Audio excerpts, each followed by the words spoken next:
Hello, everybody. It is the American Doofus Show.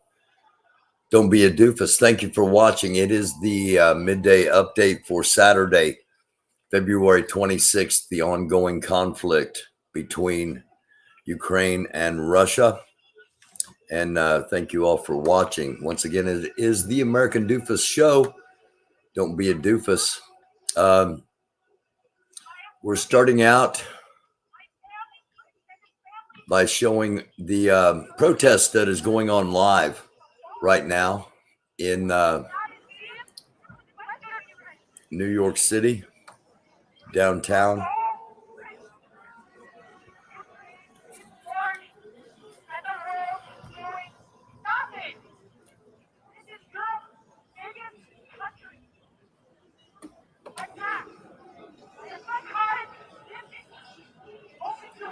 Once again, if you're just joining us, welcome. It's the American Doofus Show. Don't be a doofus.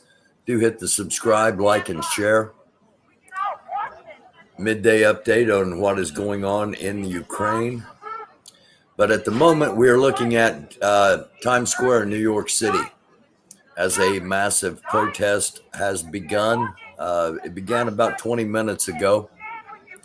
Actually, about 24 minutes ago, approximately 1 o'clock p.m. Eastern Standard Time.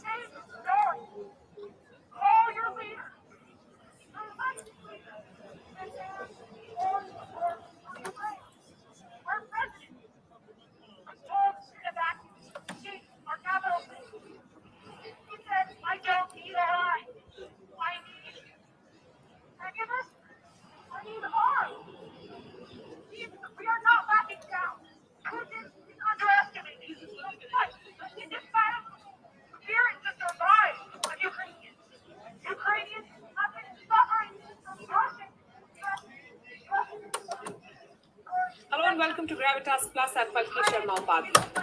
Our world. We have our own language. We have our own culture. We have our own land. We've been living on it for 1,000 years. Think about it. 1,000 years. Once again, if you're just joining us, it's the American Doofus Show. Don't be a doofus. We are looking live as a protest is underway in New York City, protesting in support of Ukraine and calling on Putin to end the war. We'll come back to that. Come back to that in just a few minutes. Again, if you're just joining us, thanks for watching. It's the American Doofus Show midday update. 32 minutes ago, it was posted on Twitter. If you see a column of tanks, and this is a quote, if you see a column of tanks, a convoy of fuel trucks will definitely follow after them. Do whatever is necessary to prevent them from passing. Block the road with large vehicles, tree trunks, trees on the road, everything possible, end quote. And that came from the general staff of the Ukraine. Again, just kind of refresh everybody's geography. Ukraine right here, Russia to the east, to the northwest is Poland, to the north is Belarus, a Soviet satellite, Slovakia, Hungary, Romania, Moldova, and Crimea right here, annexed by Russia in 2014. A lot of activity has been happening around Odessa and Mariupol and Melitopol. Now, there are conflicting reports as to control of this city, Melitopol. There have been reports that the Russians have taken that city. There have been reports that the Russians have not taken any city in Ukraine. And let me pop over into the chat section for just a second and say hello. Sissy T-Rex, how you doing? Thank you everybody for watching. Again, it's the midday update, and I was wrong in that Ukraine has survived, and not only survived, but they appear to be doing quite well. And again, we're in basically day number 3 of a war, so appearances can be deceiving. And I still hold with the more Putin gets angry, the more dangerous he becomes. And I want to support that. Before I get into the tweets and Twitter and what I've seen and what is actually going on, I want to play part of a broadcast from one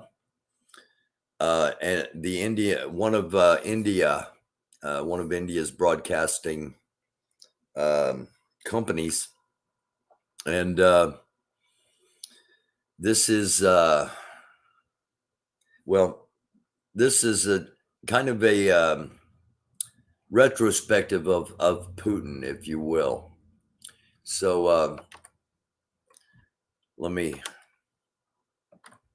I've got a couple of things to play.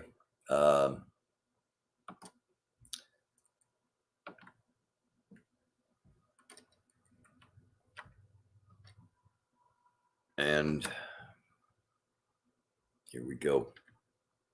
It's Vladimir Putin. He's the president of Russia. For the longest time, Putin kept the world guessing. Will there be war in Ukraine? Will there not be a war in Ukraine? Then one morning, he decided to shock the world. He invaded Ukraine and dared the world to stop him. If you interfere from outside, you will face consequences, he said. Consequences greater than any you have faced in history. Where does Putin get this nerve from? In 2008, he sent troops to Georgia. In 2014, he annexed Crimea. It's 2022, and Vladimir Putin has single-handedly put Europe in a spot.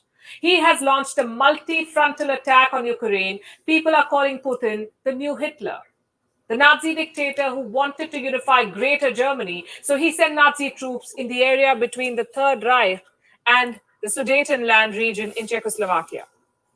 It was home to many German-speaking communities, just like Donbass is home to many Russian-speaking communities. Putin, too, is following Hitler's playbook. He wants to unify his motherland, so he has sent tanks and troops to Ukraine. He has invaded a European country in the year 2022. Again, where does Putin get this nerve from? Putin's grandfather worked as a cook for Joseph Stalin, but that's actually irrelevant here. Experts believe Putin picked his dictatorial traits from a former boss. Putin was once the deputy mayor of St. Petersburg. His boss was the city's mayor. His name was Anatoly Sobchak. Putin admired him and is said to have subconsciously picked his traits. Today, Putin's authoritarianism is out in the open. Ukraine says parallels between Putin and Hitler are not a meme anymore. They are Ukraine's reality. You see, if we have to understand the war in Ukraine, we must first understand Vladimir Putin, the man who is pulling the strings of this war. What's in his... Keep in mind, this is how India perceives things, and part of what we're doing today is taking a look at how the rest of the world is reacting. Mine. What has shaped his life? So where do we start? You would know that Vladimir Putin was once a KGB agent. KGB was the Soviet spy agency. When Putin was training for it in 1975, his trainers found out a flaw in the young man. They said Putin had a diminished sense of danger. In other words, what may seem dangerous to you and me may not seem dangerous to Vladimir Putin. He acknowledges this in his biography. He says back in his KGB days, a negative trait often ascribed to him was his lowered sense of danger. The spy agency considered this a very serious flaw. Well, they were not wrong. Look at what's happening now. Putin's dangerous invasion in Ukraine. Which leader today would dare to send tanks into another country? Which leader would be unafraid of repercussions? Putin has been exhibiting this diminished sense of danger since his childhood. He was born in October 1952 in the Soviet city of Leningrad. His parents belonged to the working class. They lived in a Soviet-style apartment and shared the space with two other families. While most children picked up humble sports, Putin decided to pursue a martial art called Sambo. While most schoolboys dreamt of becoming a doctor or a fighter pilot or something glamorous, Putin dreamt of becoming a spy. He first set foot into the KGB headquarters when he was still in his teens. He graduated from the Leningrad State University in 1975 and went straight to join the KGB. He was posted in East Germany, where he mastered smokes and mirrors. Long before Ukraine, Crimea, or Georgia, he wrote a campaign biography. It is based on one-on-one interviews. In one of these interviews, Putin recounts an incident from his university days. He says he was driving a car. His martial arts coach was with him. They were on a road outside Leningrad when Putin saw a farm truck passing them. He tried to grab a piece of hay through the car window. Next thing you know, he's nearly lost control of the car. The coach is scared and furious. He turns to Putin and says, "You take risks." Putin replies, "I thought the hay smelled good." Which person looking to lead a country would tell such a story to his voters? Like he's James Bond or something, chasing death casually and bragging about it. Which leader would project himself as impulsive? This book I'm talking about was published in the year 2000, the year Vladimir Putin became the president of Russia for the first time. Things have changed rapidly for him since the collapse of the Soviet Union. In 1991, Putin became the deputy mayor of St. Petersburg. In 1997, the deputy chief of the presidential staff. A year later, the head of the FSB, the new spy agency, the successor of the KGB. Putin was heading it. In 1999, he became one of Russia's first deputy prime ministers, then prime minister, and then president. His career soared as Russia's reputation tanked. Boris Yeltsin, Russia's first president, was corrupt, drunk, and a laughingstock. Plus, Yeltsin was too close to the West for Putin's taste. You see, while the Cold War was over, its legacy remained, and Putin, a former Soviet spy, could never really get himself to trust the West. He could not ignore the fact that the NATO was growing, that all of these countries had become a part of this alliance. Even back in 1999, Putin feared that NATO would expand, go on to include ex-Soviet republics, and ultimately surround Russia. He was frustrated that Yeltsin was not doing enough to contain the NATO. Putin dreamt of a Russian state, one that would be independent, influential, and feared. Chechnya gave him the opportunity to build that dream state. The region had broken away from Russia, and Chechen rebels had become a nuisance. 1999, a series of blasts rocked Russia. More than 300 people were killed across several Russian cities. Putin was the prime minister. He began naming, shaming, and blaming Chechens on live television. He started holding regular press briefings. He would whip up nationalistic emotions, call Chechens mad dogs. Putin vowed to avenge the blasts. Soon his approval rating soared from 2% before the bombings to 45% after them.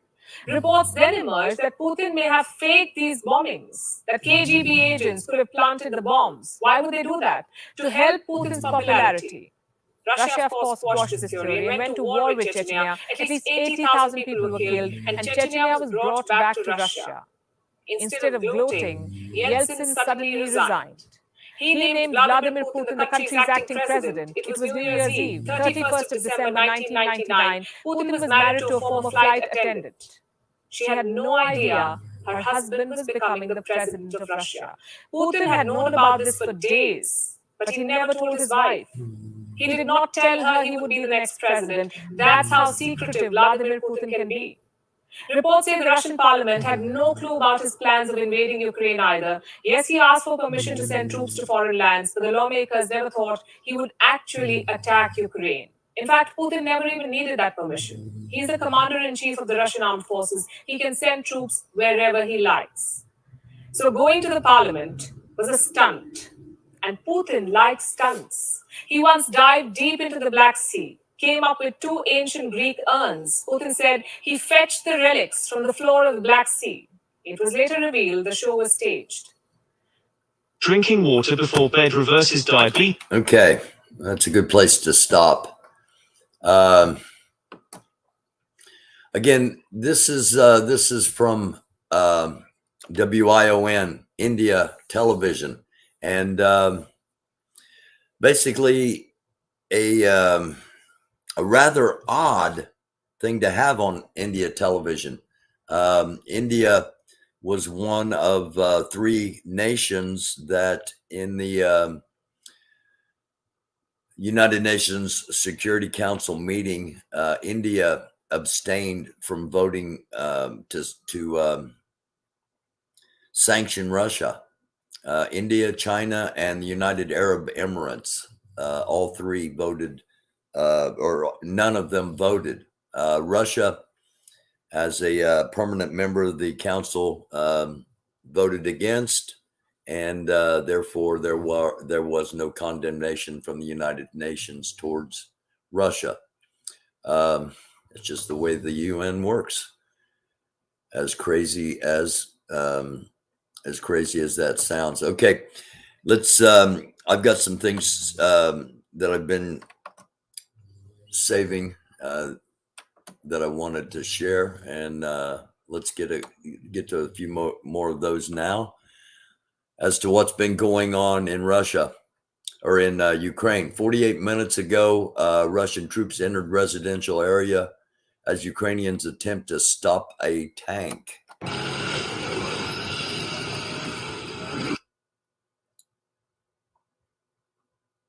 Let me run this back to the beginning here.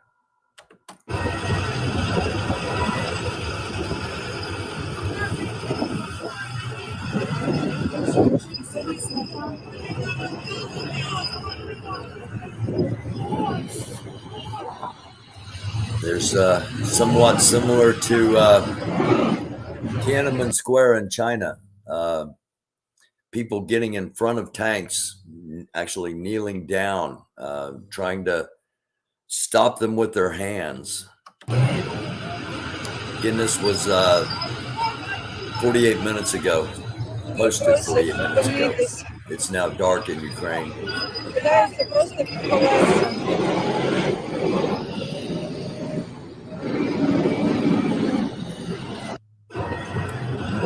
These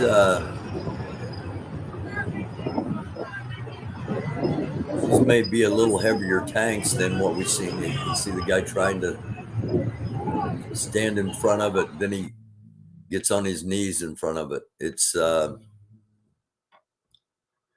powerful imagery. Again, we wanted to talk about how the rest of the world is reacting as part of this midday update, and this gives you an idea of the size of a protest. It was posted 1 hour ago. This is in Israel. This is in Tel Aviv in Israel. Thousands of people, as you can see, gathered in support of Ukraine. And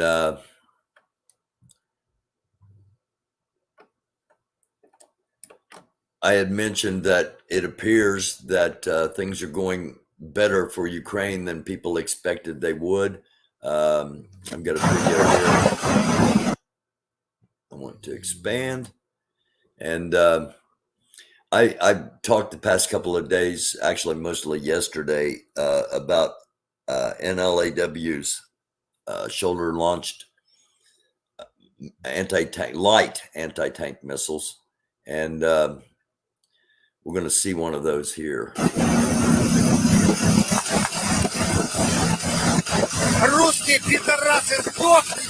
And you can see the damage those shoulder-fired missiles do to light tanks.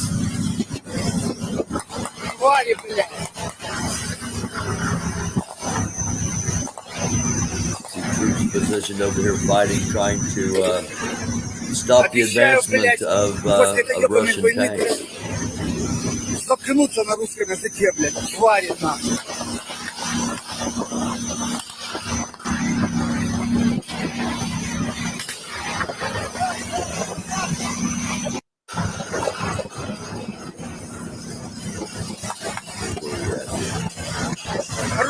All right.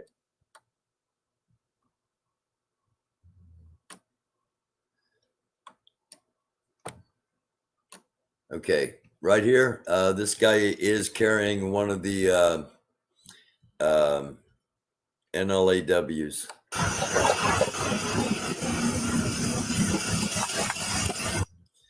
So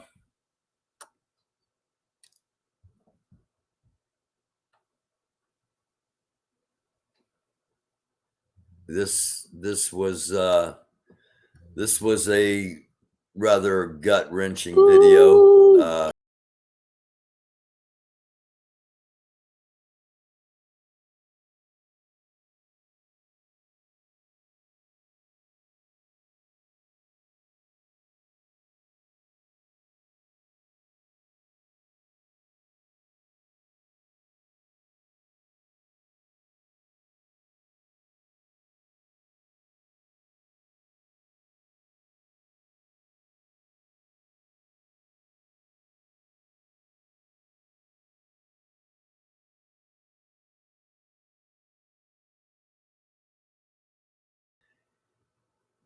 They were handing out basically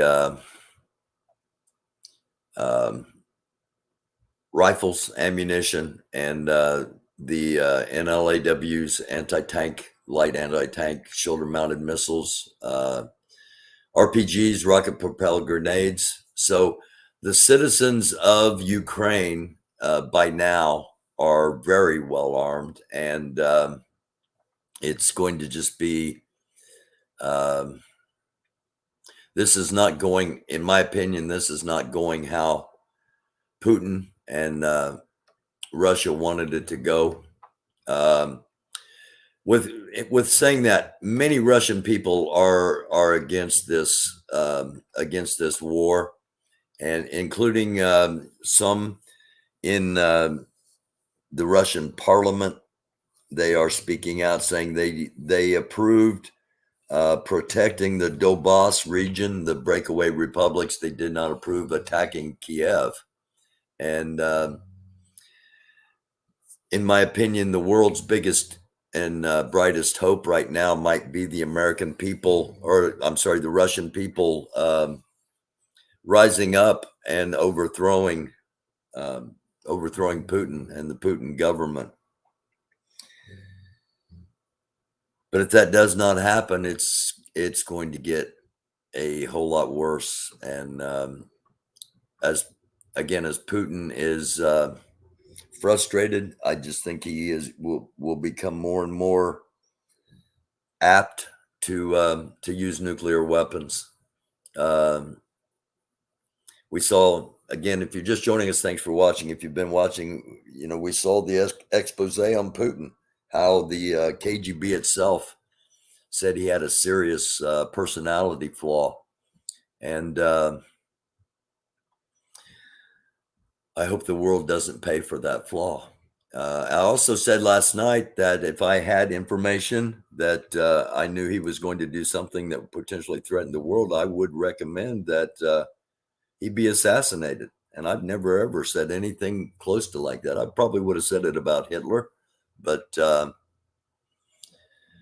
this is a different situation. And I am not comparing Putin to Hitler, other than he's using Hitler's playbook and Hitler's action. He seems to be mirroring many of Hitler's actions. This is in Georgia right now. We showed a still of it last night. The protests in favor of Ukraine, and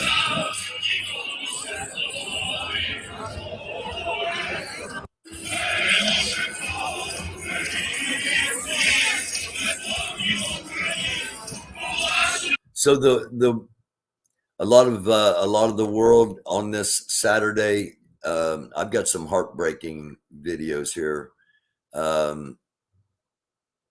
The world, parts of the world on this Saturday, actively protesting what is going on.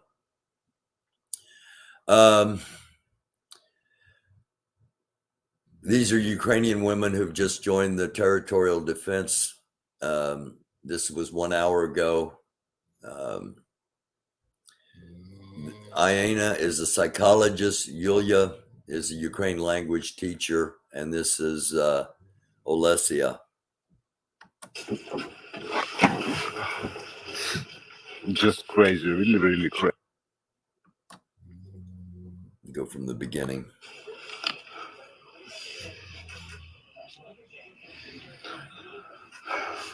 Ну що ж, як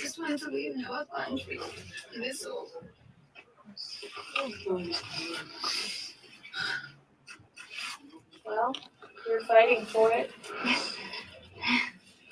Very brave.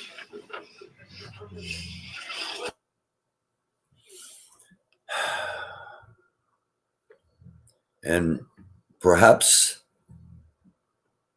the most touching let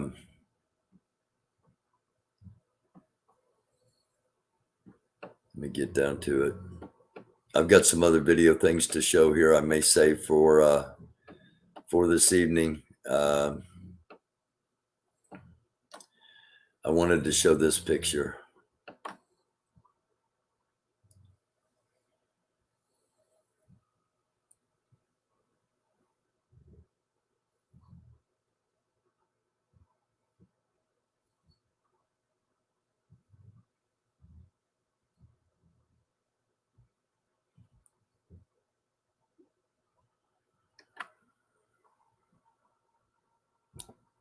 It's 2022.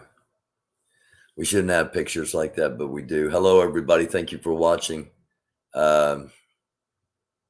Greatly appreciate you watching, and please hit the subscribe, like, and share. Thanks to everybody in the chat.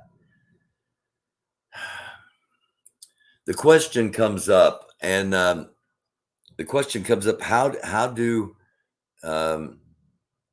how do people follow? Why do people support people that we a majority of people see as dangerous? I wanted to, and I probably will. I'm going to show this now. And I probably will do it as a separate episode, just it, because this is about 8 minutes long, and it's worth a. This is something I think everybody in the world should see. It helps explain how some people get into power.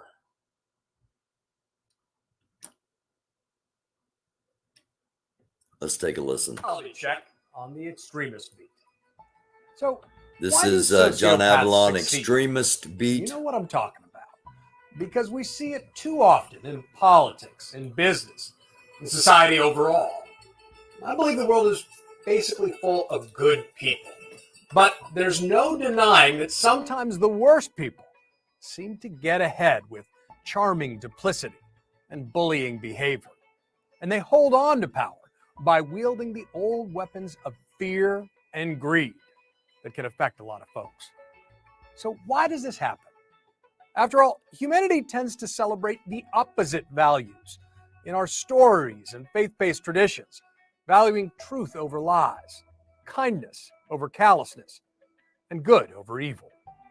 And yet, there's no denying that corrupt leaders attract devoted followers, despite their often incompetent and unethical behavior.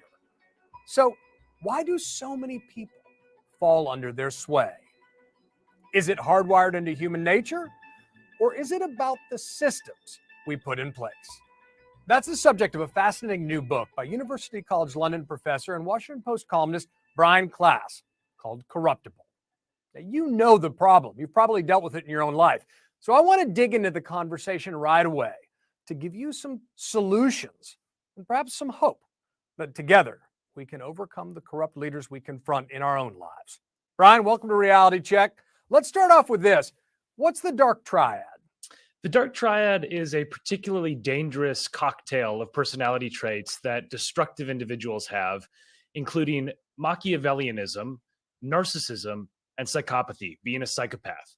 And all of us have a little bit of these traits in small doses, but the people who have the dark triad in spades have all of them dialed up, and they can't really turn them down very effectively. And so These people are particularly drawn to power, particularly good at getting it, and extremely destructive when they wield it. So, what about these qualities, which are so loathsome individually, let alone comparatively when they're combined? How do they help people seem to disproportionately succeed? And what can we do to screen them out of powerful positions more effectively?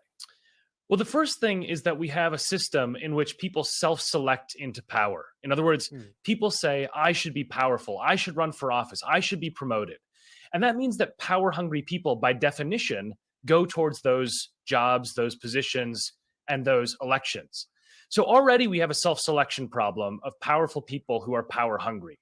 Then, on top of that, we have the fact that Machiavellian narcissistic psychopaths are really good at manipulating other people. When I talk to people who study psychopaths, for example, the two words that come up in every conversation are superficial charm. These people are really good at getting people to like them in short periods of time. And that's exactly what is required if you want to get a job, if you want to get promoted, or dare I say, if you want to win an election, because they're performances. They're not about the actual qualities the individual has. They're about the ways that you perceive the individual in these short assessments that we use as shortcuts to determine who ends up in power.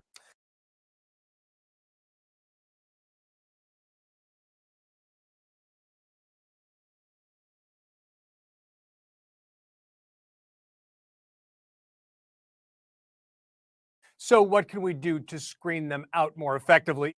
I think we need to start recruiting people who have shown a track record of integrity and moral leadership in our society, rather than waiting for people to put themselves forward for positions of power. What is it about, though, these dark triad traits that appeal to what you call people's Stone Age brains? Some inner impulse we have that draws people to these narcissistic Machiavellian psychopaths, as you say. This is one of the most difficult questions because power is relational at the end of the day. You can't be powerful unless you have followers.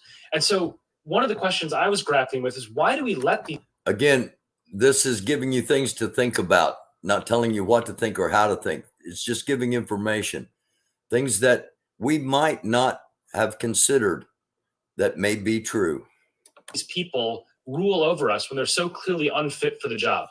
And the answer, perhaps, is in this field called evolutionary psychology. And the idea is very simple. It's that our brains haven't had long enough to really change that much over the last 50,000 years or so. So the brains inside of our skulls are basically the same as our hunter-gatherer ancestors from the Stone Age. Now, back in those periods, it may have been adaptive. In other words, it may have helped you survive to gravitate towards someone who is an overconfident, physically large man, for example. If you're facing an invasion from a rival band, or you have some threat of other conflict or crisis, those large figures back in that era might have actually helped you survive. Now, our brains haven't changed, and yet our societies have radically transformed to the fact that we're much more enlightened in how we determine who gets to the top of society in the modern era. But studies in psychology have shown that when you ask people to choose a leader, and you prime them by saying, imagine it's a war, it's a famine, it's a crisis, it's a pandemic. In those instances, the psychology literature shows that people gravitate towards taller men, bigger men. And that is why we have this term strongman, because overconfident, imposing men, including Vladimir Putin, who loves to pose shirtless to show this off, have activated this template that's in our brains for why we gravitate towards certain leaders. And so it's not just about the leaders themselves, it's also about us and why we choose people for often quite irrational reasons. When we come back, my guest takes great care in his book never to mention the name Donald Trump. We're going to go there as we dig into why he's maintained his hold over the GOP and what good Republicans can do about it. That's next. Okay. I'm going to pause this right here because this isn't about Trump at the moment. This is about Putin. I'm going to pause this, hop back over here into the chat.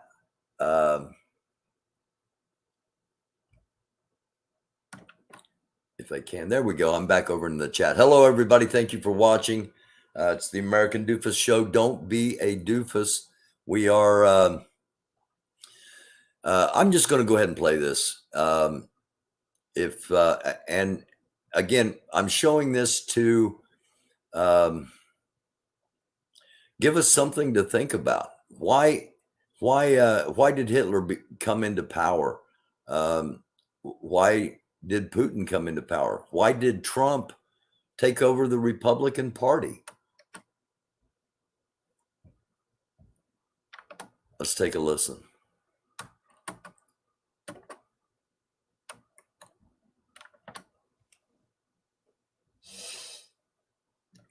Now, you are very careful not to mention the word Trump in this book, in contrast to your columns in the Washington Post. But let's go there, because we've seen Trump continue his hold on the GOP, despite losing the popular vote twice, being the only president never to reach 50% job approval in office, being the only president impeached twice.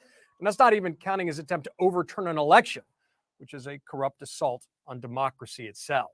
So given your work in this book, how and why do you think he's held on to power within the GOP? And arguably more importantly, what do you think can be done to break this fear-fueled grip he's got? It's a great question. And it's one that I've seen dynamics like this in other dysfunctional organizations for which the figurehead has become the organization. And I think that's happened to the modern Republican Party, that Trump has, to a huge extent, become the glue that holds together modern Republicans.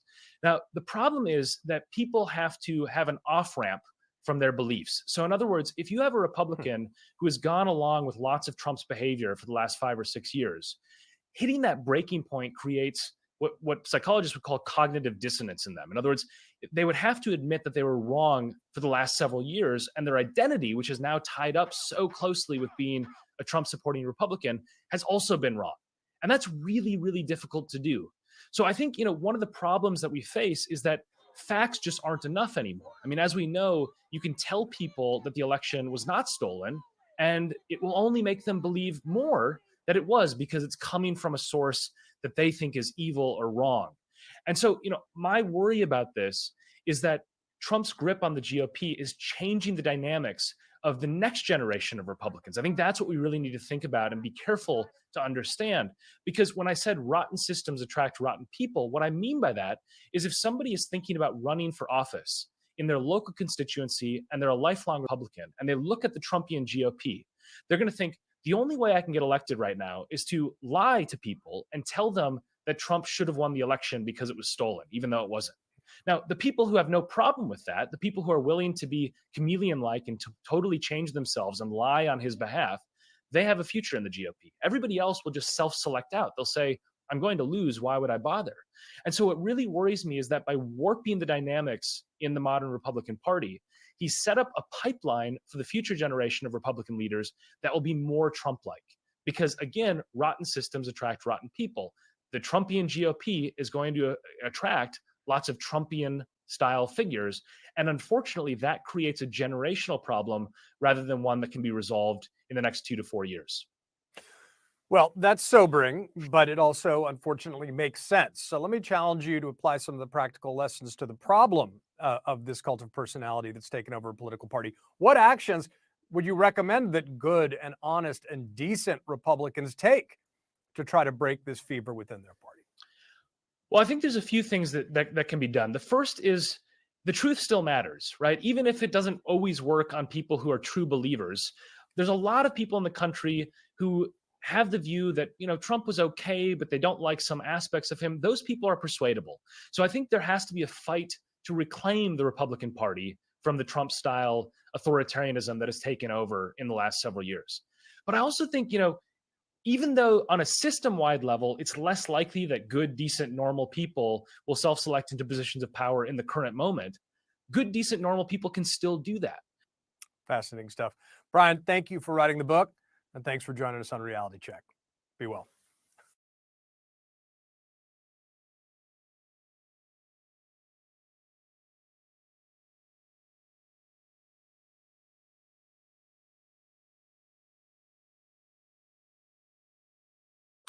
There we go. Had some noise outside, so I'm muted. Some very interesting stuff there. Some things I personally hadn't thought about. That is the reason, agree, say he's wrong, say he's right. You guys that watch this show and have watched for a long time know that I don't do this show with the goal of making everybody happy. I say things a lot of people disagree with, and that's okay. I show things that people disagree with, and that's okay. You know, I don't do this with an agenda of I want to make sure this person likes what I'm saying. Okay. And that's why I wasn't successful in politics. Everything you heard this guy say, if you're a Trump supporter, at least consider what this guy said. You know, was I drawn to the wrong person? At least consider that. All right. The one important thing he said was that if you don't go along, you don't get along. If you don't lie, you're not going to be successful. I don't know if you heard that or not. It was at the end. A lot of people might have tuned it out. So again, I'm going to do an episode with just that just that clip that we saw. And it was a reaction because I had not seen it before. I pulled it up as the episode was underway. Because of showing the piece from India, it made me wonder why do people do this? So I found that and we watched. And again, I'm going to do a separate episode on that. Let's get back to what's going on in Iraq. Wow, that takes me back a few years.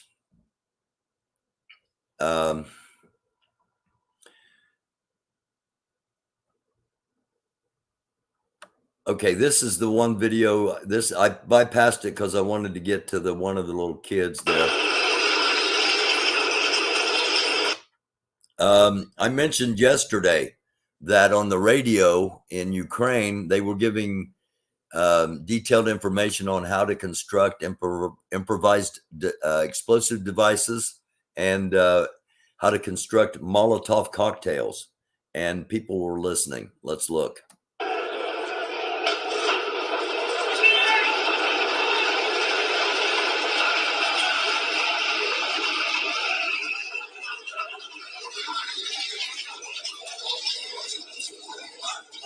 You see a Russian tank get enveloped as citizens.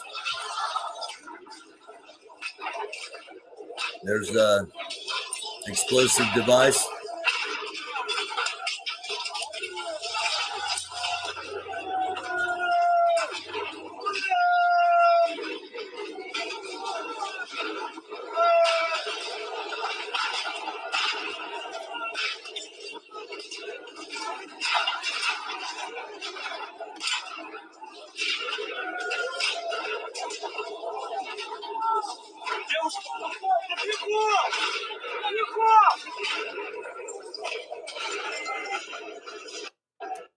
And that, again, citizens of Ukraine standing up, Ukrainians wrecking Russian motorized infantry with Molotov cocktails and improvised, they call them improvised roadblocks on the outskirts of Kyiv in Ukraine. And Kyiv and Kiev. Kiev was the Russian pronunciation, and the preferred Russian pronunciation is Kiev, and the preferred Ukrainian pronunciation is Kyiv. Bombs. I saved this because I wanted to remind everybody of what war really is, and I thought this picture just epitomized the atrocities, the insanity, and the reality of what war means, because we as Americans often get infatuated with war. We are a warring people. We are a people that we fought for our freedom from Great Britain, and we've fought with ourselves, and we fought with our neighbors, and we fought with just about everybody in the world at one time or another, including Japan and Germany, some of our most staunch allies now. Bombs costing $100,000 from a plane that costs $100 million, flying at a cost of $40,000 an hour to kill people living on less than $1 a day. Just something to think about. Just something to think about. And I didn't even have that up. I'm sorry. Jeez, I apologize. Bad production. Show the screen. We'll do so.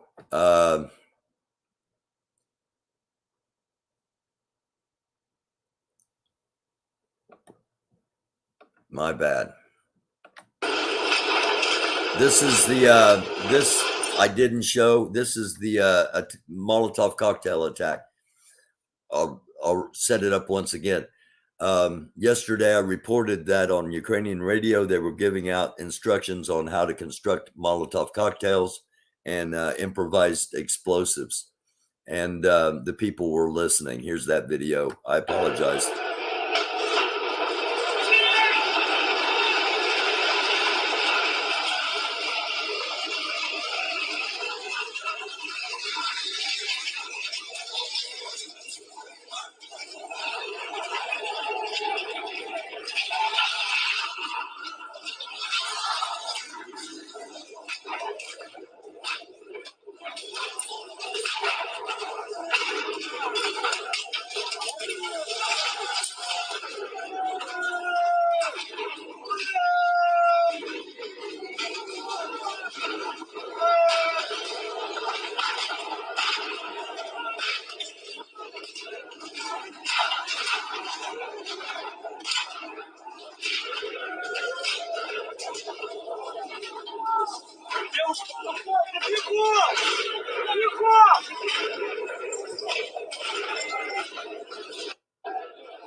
And here's the picture I was talking about that I had not shown. The picture that I said I thought just epitomized what it means, what war means in modern day. And the bombs costing $100,000 from a plane that costs $100 million, flying at a cost of $40,000 an hour to kill people living on less than $1 a day. And he says, this is the shit they call war. And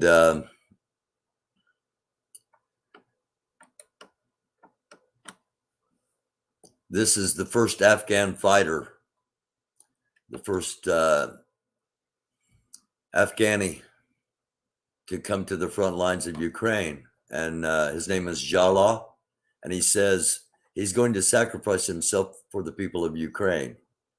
He says, quote, maybe I will die, but I want that history to remember me as a freedom fighter.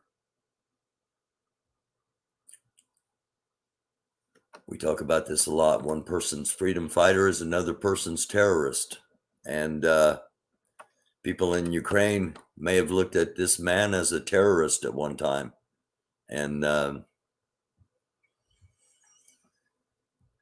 is what war does. Okay. This video I haven't shown yet. And I've been on here for about 40 minutes, so I don't have, I've got to hop over and see what the latest updates are. But this, I wanted, even though we can't understand the languages necessarily, this is a dialogue between a young Russian soldier that oh, good. All right. When I first saved this, it didn't have subtitles. I'm glad I refreshed.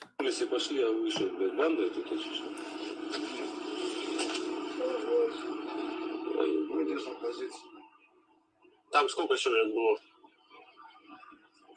Командная рота, у нас всего 4 роты. У нас еще позиции там. У вас а там вдоль села на Кереме есть что-то? Керемея, там завод кирпичный.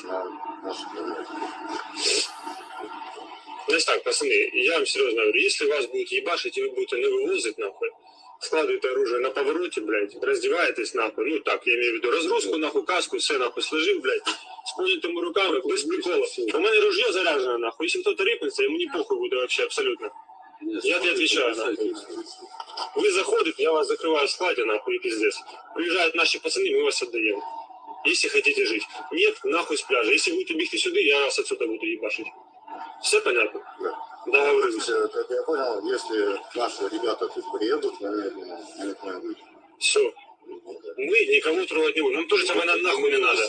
Ты думаешь, мы не по приколу, блядь, сейчас каждые 5 минут бегать в погреб, нахуй, или что? Или ждать, пока жизнь прилетит, блядь. Стоит а стоит-то, блядь. Ну если будут ебашить, нахуй, ну извини меня, я буду защищать цивиль, нахуй. Нет, я бігти з вилами, нахуй, до вашего тела. Потому что мы тоже, блядь, мы все люди, и ты же понимаешь, что сука, и у нас просто дохуя с нашей стороны. Ну, блядь, и мы охуевшие с этого всего, что, блядь, происходит, и тем более, блядь, бронетехника перед двором, блядь, дети трусы, сука, просто тоже, блядь, нас появится. Я с вилами на ваш БТР бігти не буду. Но если, блядь, вы будете бігти сюда. Лучше, блядь, мы наблюдаем за этой штукой, блядь, и будем во дворе. Если будет пиздец, условия наши неприкосновенные. То есть, ну, знаешь, своего рода, блядь, от плена. Только я же тебе говорю, блядь, ну, не насиловать, не убивать, тебя никто не будет, блядь, нахуй не надо, и поножовать во дворе тем более, блядь. Потому я хочу, чтобы все, блядь, все было, блядь, вот, знаешь, как мы жили раньше, вы жили раньше, чтобы, блядь, спокойствие было, блядь. Слышал? All right. Of course, that had some bad language in it. For those that are offended, I do apologize, but it's war. And I think that's an incredibly powerful exchange. You're not going to see that on mainstream media. But what it shows me is that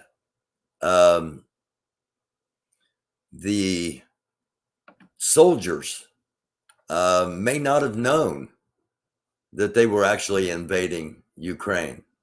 They may have thought they were on a peacekeeping mission to Donbass, like the legislators in Russia. When Putin went to them and said, we're going to have a peacekeeping mission in the Dobros region of southeastern Ukraine, and they all said, yes, okay, go in and make sure they're, everything's, those people are safe. They didn't know they were voting to invade Iraq. Or I keep saying Iraq, and it's because I went back in my mind with all the political stuff. The main reason I ran for office was I was wanting to end the war in Iraq, and so that's been on my head.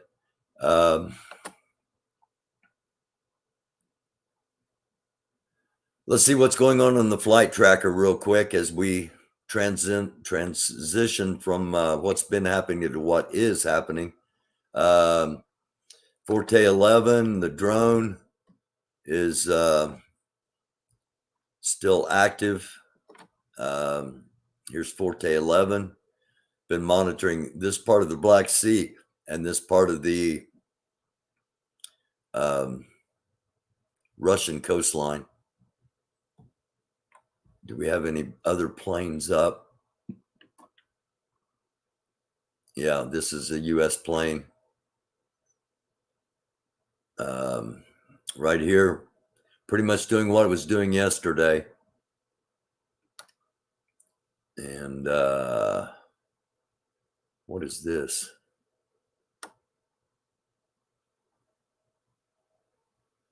Okay, this is a different model of this is a different model plane. than what we're used to seeing. This is the Lockheed Martin Commando at 1,275 feet. Where is this plane at? Okay, right here. Up in Poland. Flying very low.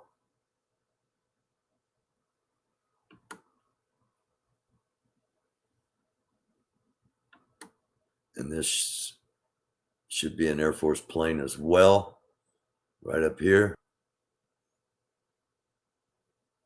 Okay, so U.S. surveillance.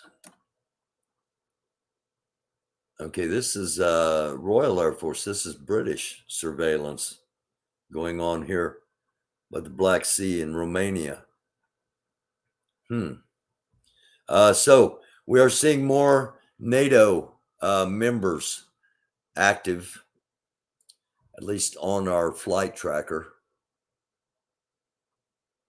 And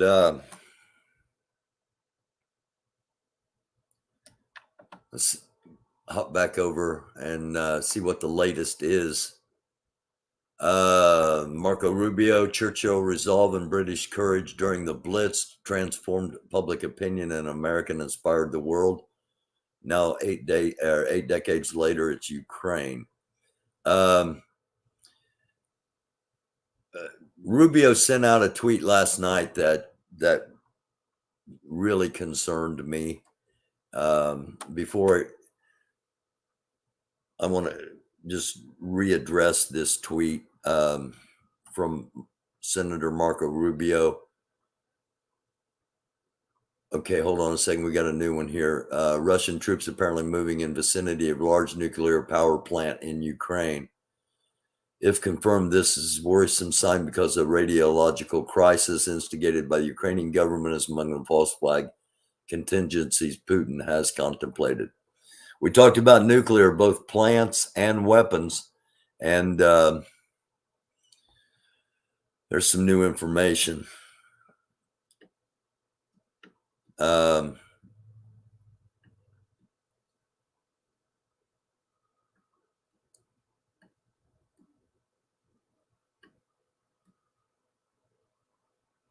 This is here's the tweet.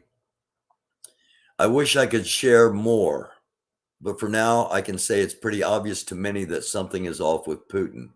He's always been a killer, but his problem now is different and significant.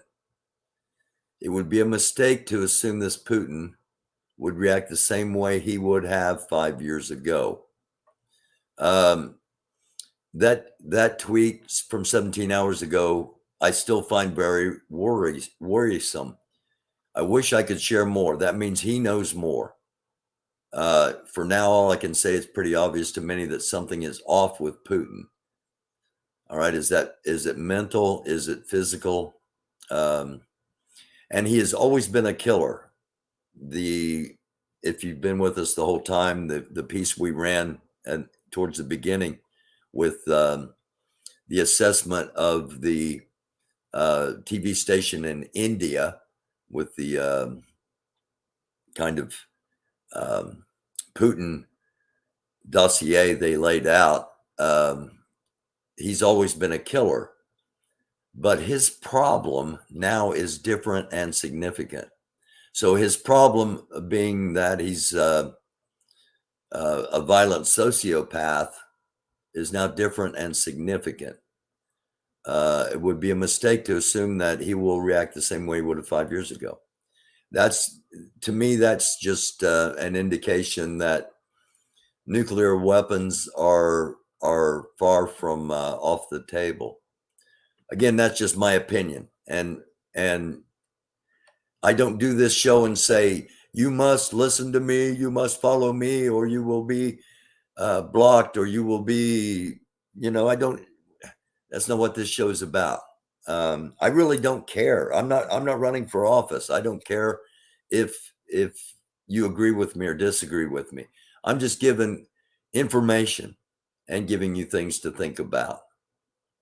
So it's not that I don't care about you as a person. I love y'all. Okay, everybody. I love everybody. It's just that I don't get caught up in trying to make sure everybody's happy, because that's impossible. 2 minutes ago, okay, Graybeard must have been he's on a different flight where there are things we know about that are happening, and there are things we have no idea about. That's a Gandalf Graybeard. That is a from 2 minutes ago, a great reminder. Gandalf, that's a Harry Potter reference, I'm pretty sure. 15 minutes ago, Ukrainian soldiers with NLAW basically say they are okay.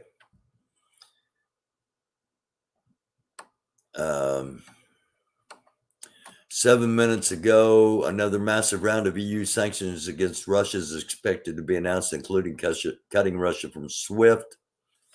Biden had been reluctant to do that. He said he was reluctant to do it because European leaders didn't want to do it.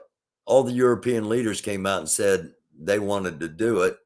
Biden is still on the fence. I understand not wanting to destabilize things any more than necessary, but come on. 9 minutes ago, Russian helicopters shot down over Ukraine. It is unclear if it was by man-pads or other anti-air defense system. Что там, мразь? Опа. Он пойдет. Падает. На саге, ебать. На саге падай вверх. Ёбаный в рот. Бля. Сука, мразь, нахуй. Что там, мразь? Опа. Опа. Он пойдет. Падает. It is just a guess, of course, because I don't know, but I am going to guess that we find out in the future that that was a Stinger surface-to-air missile. And I got a message from a friend who said that they had just been informed that I think it was Sweden. It was either Sweden or Finland that had just sent in some 7,000 Stingers.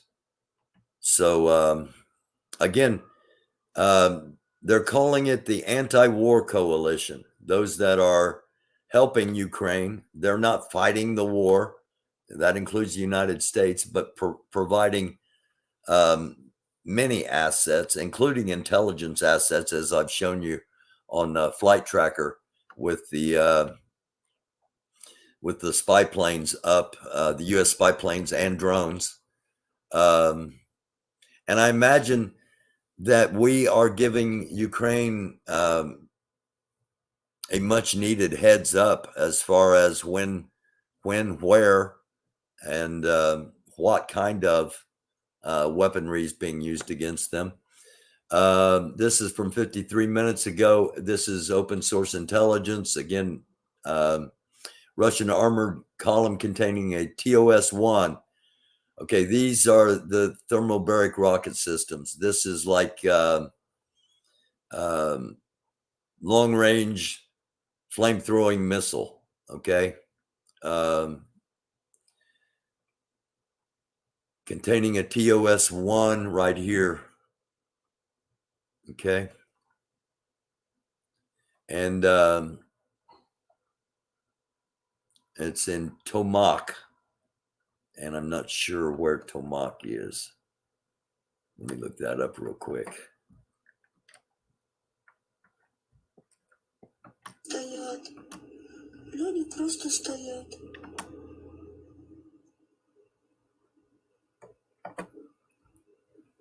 Боже, куда вони всі лізуть?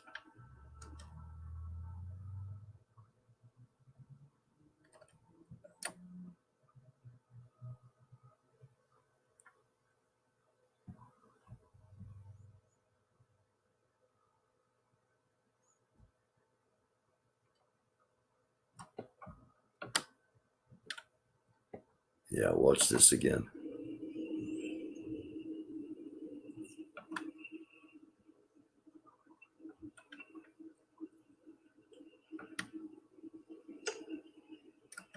Что это такое? Это типа Катюша. Да. Система самоуправления.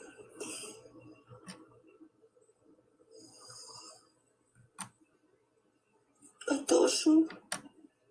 Боже, посмотри, какое много.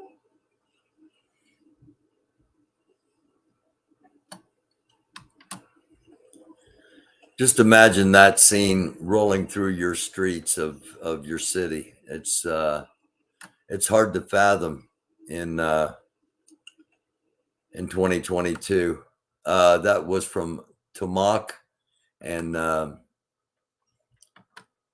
Tomak is right here in south central Ukraine. Mariupol over here, the Black Sea here, Odessa down here, Crimea. So it's right here. There were reports that Melitopol was taken last night by Russian soldiers, and there were reports from Ukraine that that was untrue. So we don't know about that, but we do know they have advanced into at least Tomak, which is where the pen is right now. So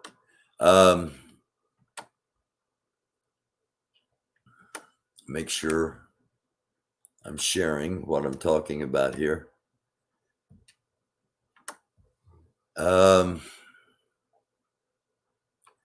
Okay, I'm going to go back to India news right now, just because this is a different.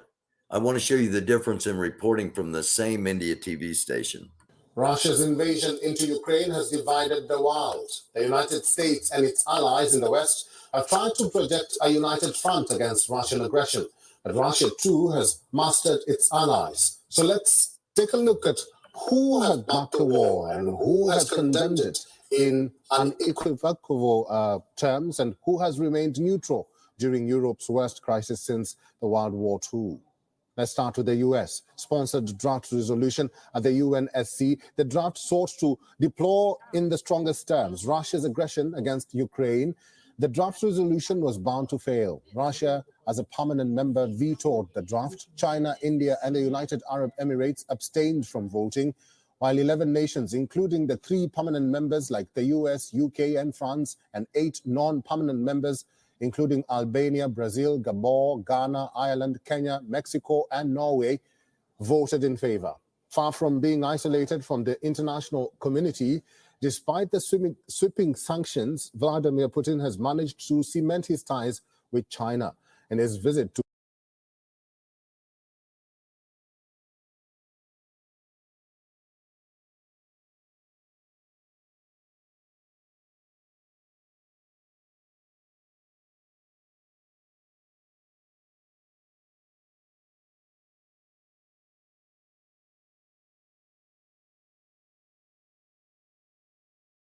Beijing in the first week of February, Moscow and Beijing entered into a deep strategic partnership with no limits, and where the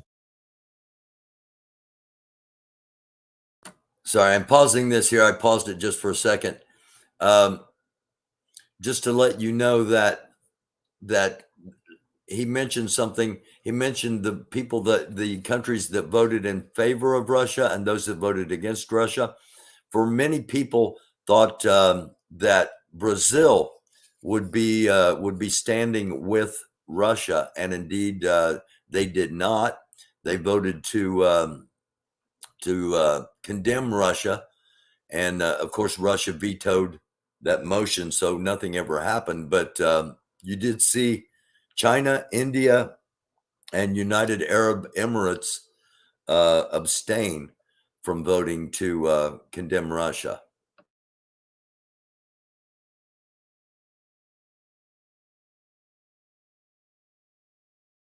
two allies agreed that there are no forbidden areas of cooperation.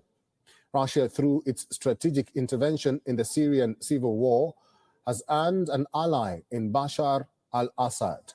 Since 2011, the United States pursued a policy of regime change in Syria by backing the rebels fighting against government to oust Bashar al-Assad from Damascus.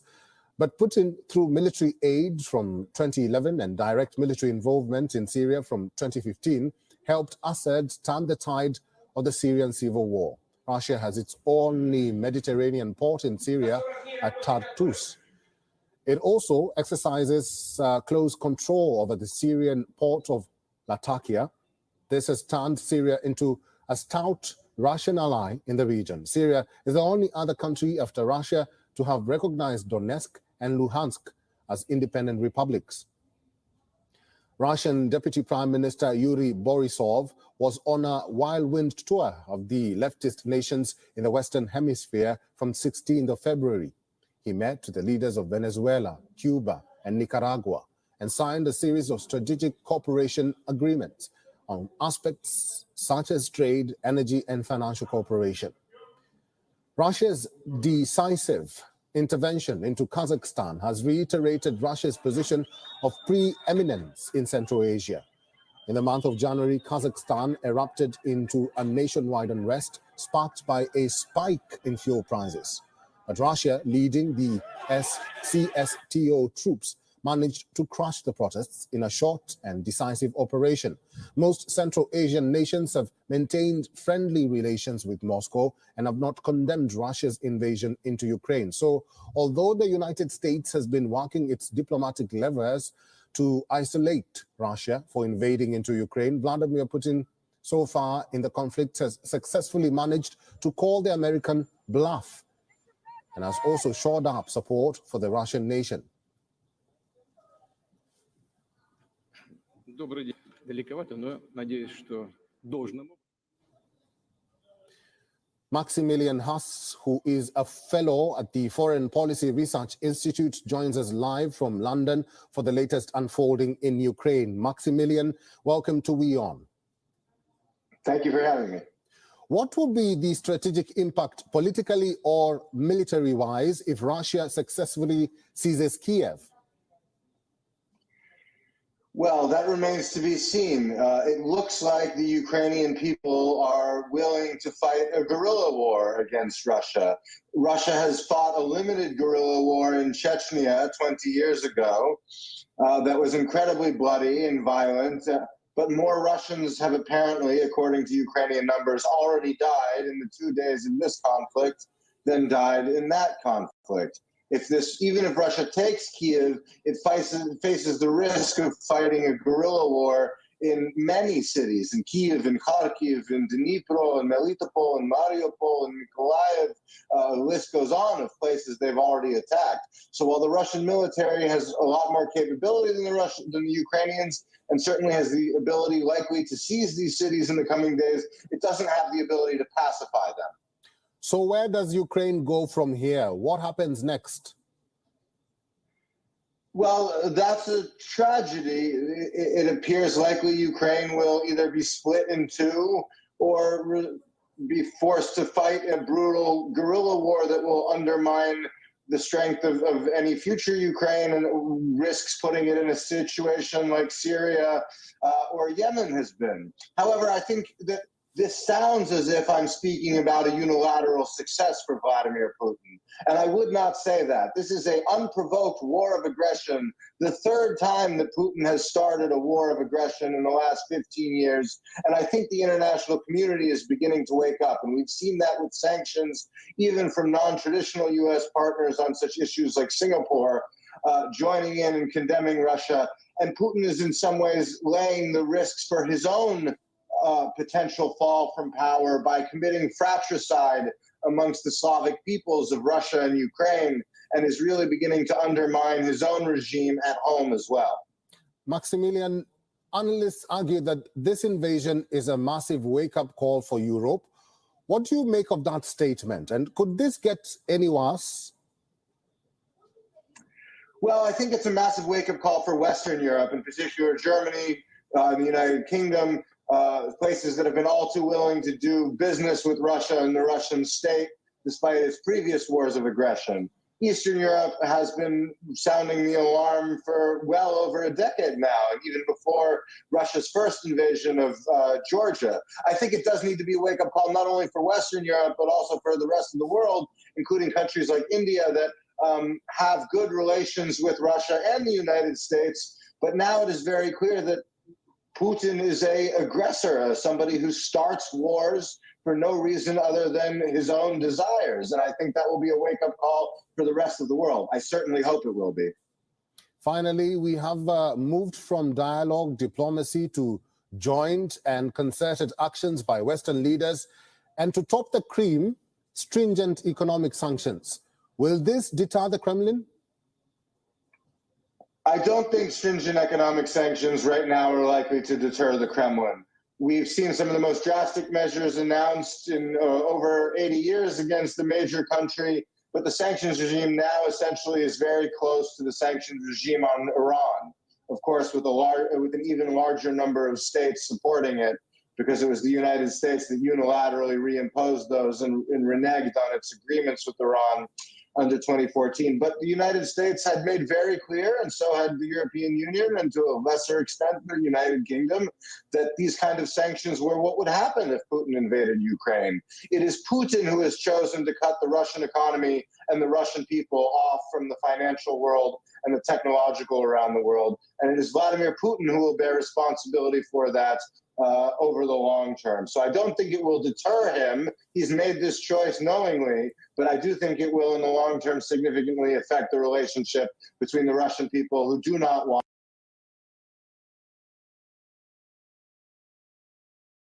Okay, I got to pause this for just a second here. I want you to notice this right down here. France seizes Russian cargo ship in the English Channel. That could, over the next 48 hours, this little tiny bit of information over the next 48 hours could become massive. So just keep that in mind. War, I believe, are against this war and the dictator who does want it and has forced it upon them. Maximilian, what are the general ramifications of this conflict to the world? The general ramifications of this conflict to the world are incredibly wide-reaching. I think, firstly, it really shows that the threat of a new world war that we had so long assumed was gone, perhaps in some countries as a result of nuclear weapons, that is not the case. It has shown that there are still countries that believe they can unilaterally change borders by force. Putin has now done that twice in Ukraine and once in Georgia and threatened to do so elsewhere. For the whole world, this has an impact. For example, for India and its relations with China, if China moves to support Putin on this, as it has given some indications it will, although I think he'll be upset at the lack of support thus far, that raises the potential for China to look to unilaterally change its borders with India, as it has threatened to do in the past as well. So I think it behooves the entire world, in particular democratic countries and countries that believe in the rule of law and believe in the inviolability of sovereign borders, to announce this and to oppose it in whatever way that they can. Maximilian Haas, thank you very much for your insights and for talking to us on We On today. We On is now available in your country. Download the app now. Again, this is that was a report from India. I look at a lot of media around the world because what we get told here from our mainstream media, what we get told in the United States is pretty much, what they want us to hear. Hello, Sharon. Thank you for watching. Use Dizong. I hope Nernsokorf. I apologize for butchering the name. I do apologize. Disciplinary Sage. Thank you for watching. Thank you all for watching. No, Germany is getting involved as well. Russian rolling in big missiles and lost almost 3,500 troops so far. That was how I was going to end this. Reuters has reported that Russian forces losses are up over 3,500 troops. That is Reuters, a mainstream media source, but not an American mainstream media source. So that's where we're at this time. I'll be back at 10 o'clock tonight with our nighttime report. And pray if you're a praying person. Pray for the people of Ukraine. Pray for the pets. Pray for the animals at the zoo. Pray for the people, the citizens of Russia who don't want this, the soldiers, the Russian soldiers who don't want this, the families of Russian soldiers who are being needlessly killed, as well as the civilians and soldiers and people of Ukraine. It's 2022.